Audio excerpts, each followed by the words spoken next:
Vefmiðlar hafa opinberlega tekið efsta sætið sem helsta heimildin fyrir fréttir meðal Bandaríkjamanna í fyrsta sinn.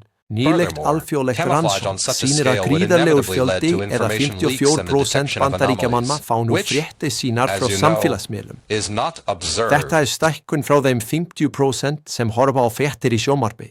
Þessi vakt breytir miklu skrefi fyrir bandaríska fjölmiðla, samkvæmt Reuters Institute for the Study of Journalism. Það var áður þannig að fréttir á sjónvarpi drógu að sér mun stærri áhorfendahóp, svo þetta sýnir virkilega hvernig hlutirnir eru að breytast. Rannsóknin sýnir skýrt að fleiri og fleiri fólk yfirgefa gömlu fjölmiðlana. Þess í stað fara þau yfir í hlaðvarp eða skoða efnisframleiðendur á YouTube og TikTok. Þekktu fólki sem við köllum áhrifavalda. Tökum Joe Rogan sem dæmi. Hans hlaðvarp sá gríðarlegan vöxt meðan á kosningabaráttu Bandaríkjanna 2024 stóð. Þessi tegund efnis, þar sem fólk tjáir sig úr fréttir, einnig mjög vinsæl í löndum með yngri þjóðfélag eins og Indlandi, Brasilíu, Indónesíu og Tælandi. Þegar spurt var hvaðan fólk fær fréttir sínar, sögðu yfir þriðjungur 3,30%, Facebook 30% valdi YouTube og 20% hvor fyrir sig fyrir Instagram og WhatsApp.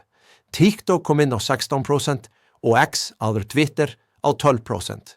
Áhugavert að ekki margir nota spjallmenni eins og ChatGPT og Gemini til að fá fréttir, þó að fleiri yngri fullorðnir undir 35 séu að prófa þau. Öll rannsóknin byggð á könnun á 100.000 manns.